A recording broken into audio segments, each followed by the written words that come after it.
Hello hi friends, welcome back to మన క్రికెట్కి అయితే సుస్వాగతం. అయితే ఈరోజు చెప్పే టాపిక్ ఏంటంటే డబ్ల్యూపీఎల్లో మరి సెమీఫైనల్ గురించి అయితే మనం మాట్లాడుకుంటే ఈ మ్యాచ్ ఎవరైతే గెలుస్తున్నారో వాళ్ళైతే ఫైనల్కి వెళ్ళిపోతారు డైరెక్ట్గా. మరి ఫైనల్లో ఢిల్లీకి తోటి తరబడుతూ ఉంటుంది. అని ఏ మ్యాచ్ అంటే ముంబై వర్సెస్ మరి గుజరాత్. Very very interesting. మరి మొత్తం మీద వీళ్ళిద్దరికీ కూడా జరిగిన మ్యాచ్లు అన్నీ కూడా ముంబైకి టార్గెట్ అనేది ఉంది. మరి 6 మ్యాచెస్ జరిగితే ఆరింటికి 6 కూడా ముంబై గెలిచింది అనేది అని చెప్పొచ్చు. ఈ రికార్డ్ అనేది మనం చూడవచ్చు. మరి ఎక్కడంటే ముంబైలోనే జరుగుతుంది. ఇది ముంబైకి హోమ్ గ్రౌండ్గా మనం చెప్పాలి, అదృష్టంగానే మనం చెప్పాలి ముంబైకి. మరి ఇక్కడ పిచ్ రిపోర్ట్ ఎలా ఉండబోతుంది ఏంటంటే, ఎవరైతే టాసెస్ వాళ్ళైతే బౌలింగ్ అనేది ఎంచుకుంటున్నారో ఈజీగా ఉంటుందే కానీ చాలా వరకు కూడా మరి సెకండ్ చేజింగ్లో మాత్రం చాలా వరకు కూడా కొంచెం కష్టంగా మరి మారిపోయే ఛాన్స్ అనేది ఉంది. కొన్నిసార్లు అయితే చేజింగ్లో కూడా వెరీ గుడ్గానే మరి ఉందని చెప్పచ్చు ఈ పిచ్ అనేది. మరి టాస్ అనేది కీలకం అనేది అంతగా అయితే కాదు. మరి టీం పర్ఫార్మెన్స్, ప్లేయర్స్ పర్ఫార్మెన్స్ బట్టి అయితే ఇక్కడైతే ఉంటుంది.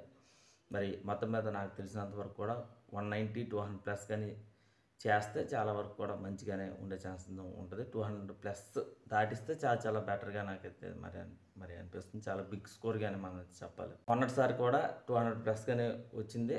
చాలా వరకు కూడా ముంబై అయితే దగ్గరికి అయితే వచ్చింది. 190 వరకు కూడా చేసింది.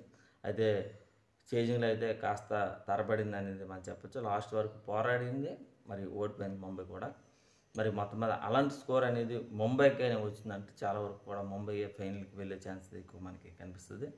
మరి ఇలా చూసుకుంటే ముంబై ఇండియన్స్ చాలా బలంగా అయితే ఉందని చెప్పచ్చు. ముంబై అయితే ఇక్కడ ఇస్లాం నుండి కానీ, కేర్ నుండి కానీ, కీఫ్ నుండి కానీ, కౌల్ నుండి కానీ, బాటియా నుండి కానీ, మాథ్యూస్ నుండి కానీ వీళ్ళందరూ చాలా చాలా కీలకంగా ప్లేయర్గా మనం చెప్పచ్చు.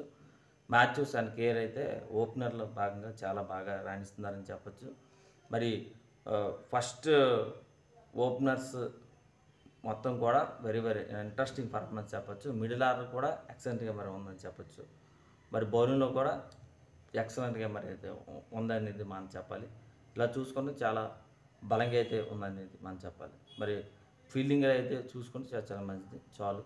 మరి ఇక్కడైతే గుజరాత్ పరిస్థితి ఎలాగుందంటే చాలా బలంగా అయితే ఉంది అని చెప్పచ్చు. కాస్త కోస్త పొరపాట్లు అనేది వస్తుంది. అది పొరపాటు చేసుకోకుండా ముందుకు వెళ్తే ఈ జట్టు కూడా మంచి పోటీ అయితే ఇవ్వచ్చు అని చెప్పచ్చు. అటు డాల్టన్ నుండి కానీ, గార్డెన్ నుండి కానీ చాలా పర్ఫార్మెన్స్ అనేది వస్తుంది అనేది మరి చెప్పచ్చు. మరి టోటల్గా చూసుకున్న మూల్ని నుండి కూడా మంచి పర్ఫార్మెన్స్ అనేది వస్తుందని చెప్పచ్చు. వీళ్ళు చాలా చాలా కీలకంగా అని చెప్పచ్చు. వీళ్ళు రాణిస్తే మాత్రం ఖచ్చితంగా సరే మరి గుజరాత్ అనేది పర్ఫార్మెన్స్ అనేది చూడొచ్చు. ఇలా చూసుకున్న చాలా వరకు కూడా గుజరాత్ బ్యాటింగ్లో కానీ, బౌలింగ్లో, ఆల్రౌండర్లో కానీ పర్ఫెక్ట్గా అయితే ఉందని చెప్పచ్చు. మిడిల్ ఆర్డర్లో అయితే కాస్త కోస్త వీక్నెస్గా మరి కనిపిస్తున్నా సరే ఆల్రౌండర్స్ పర్ఫార్మెన్స్ అయితే చాలా పర్ఫెక్ట్గా ఉందని చెప్పచ్చు. బౌలింగ్లో కొంచెం వీక్నెస్గా మరి అయితే నాకైతే మరి కనిపించింది. మరి అలా చూసుకుని చాలా బలంగా ఉన్న టీం మాత్రం ముంబైకి గెలుపు ఛాన్స్ అనేది ఎక్కువగా మనకి కనిపిస్తుంది. ముంబై గెలుస్తుంది అనేది అయితే నాకైతే మరి అనిపిస్తుంది. మరి ముంబై గెలుస్తుందా లేకపోతే గుజరాత్ గెలుస్తుందా అయితే మీరు కింద అయితే కామెంట్ సెక్షన్లో అయితే మీరే చెప్పండి. మరి ఇది ఫ్యాన్స్ ఇంకా మా ఛానల్ ఇంకా సబ్స్క్రైబ్ చేయకపోతే వెంటనే మరి సబ్స్క్రైబ్ మాత్రం మర్చిపోకండి. మరి 100 లైక్స్ అనేది టార్గెట్ ఉంది మన వీడియోకి. ఖచ్చితంగా సరే ఆ ఛానల్లో మీరు పాల్గొంటారని, ఖచ్చితంగా సరే ఈ వీడియోకి 100 లైక్స్ ఇస్తారని నేనైతే మనసులో అయితే కోరుకుంటూ మరి మీరు సింగ్ ఆఫ్